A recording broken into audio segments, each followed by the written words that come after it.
7 pitches. I mean, that's if I do that every time, I think I'll be happy, and I think my arm would be happy. So can't complain there. Obviously, the 4-pitch walk was a little bit. I wouldn't even say that it was pitch clock related. It was just necessarily like I was a little bit too fast with my body.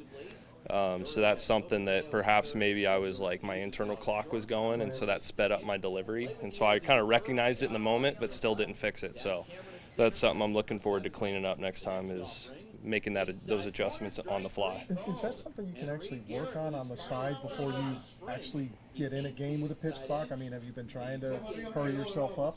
Yeah, I think it's mental more than anything. It's like, we've been pitching our whole lives, so we know what a smooth, calm delivery is like, and so we want to be aggressive at the right times. And so a lot of times with our deliveries, if we're a little bit sped up and we're trying to get to that release point too quickly, that's when things fly open and you're out of time. And I kept yanking those pitches, the Santander, and so those are things where you just got to go back and trust what you do. And like with the pitch clock, it's a little hard because last year my little MO was when I'd get behind on guys 2-0, I'd kind of mentally reset, take a long walk behind the mound, and take a deep breath, maybe tie my shoe, like completely change the tempo of the game and get back on the mound. It usually worked for me. So I can't do that anymore. So now I got to figure out what are my cues to just kind of lock me into where I'm still fast when I engage to the rubber, but then once I start my delivery, I'm smooth and calm like I am when I'm pitching at my best. Yeah. Does this spring feel any different for you, just in terms of you're fully healthy, got the contract, got a spot on the roster? I mean, do you approach this any differently than you have in the past? Yeah. You never know, but in 2021 I felt pretty comfortable with my spot, and so it reminds me a lot of that.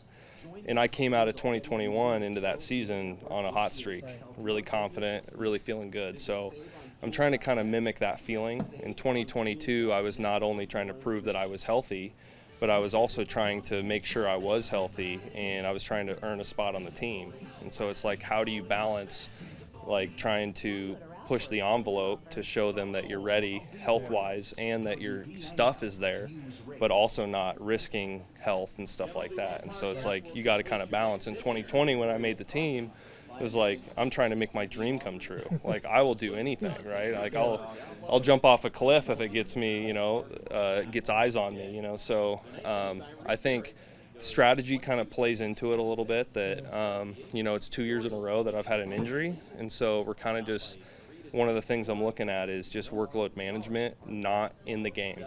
I'm a guy that's really adamant on like doing everything I can to be prepared for the moment, and so that means a lot of extra throws before the game, and I think those are unnecessary. So there's a happy medium, of course. There's moderation to everything, and so that's kind of going to be my game this year. Is where do I balance my pregame work to where I'm confident and prepared to pitch, but I'm not overdoing it to where I'm throwing throws that are unnecessary. That's interesting. Did you come up with the program yourself? Did you go through it with Kyle? How did you arrive at it? Yeah. Kyle kind of brought it to my attention last year. He kind of was, it was kind of fascinating. It was a couple of weeks before my injury. He was kind of like, dude, you're throwing too much for the games.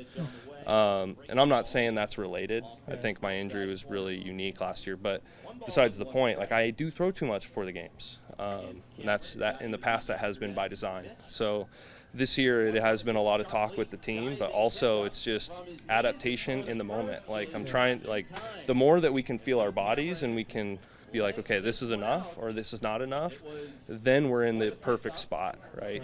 Like we don't want to just be like put a number on it, be like I have to throw X amount of throws or I can only throw for 10 minutes or whatever it is.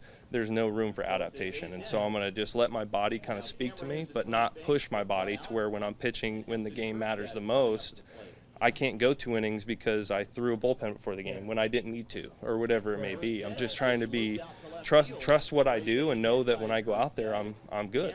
So I need to be available as much as I can for this team to be as successful as we want to be. I imagine. I mean, the longer you're in this, the more you know your body. I mean, exactly, and that's part of it too. And I made a big change in my mechanics in 2018, right before my Tommy John.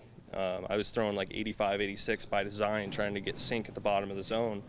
All of a sudden, I was kind of getting my teeth kicked in AAA, and I was trying to throw harder now. And I'm like, okay, I think I need to throw harder to be successful. And so I made that jump, had Tommy John, came off of Tommy John, made the team. So there's a lot of time from then till now where it's kind of like I'm kind of a new pitcher. It's not like I'm throw the way that I have for the last 15 years. Yeah. This is kind of a new 3-4 year deal for me. And so I'm still ironing out some of the kinks with new delivery, new mechanics type of thing. So it's been fun. All right. Appreciate it. Yeah.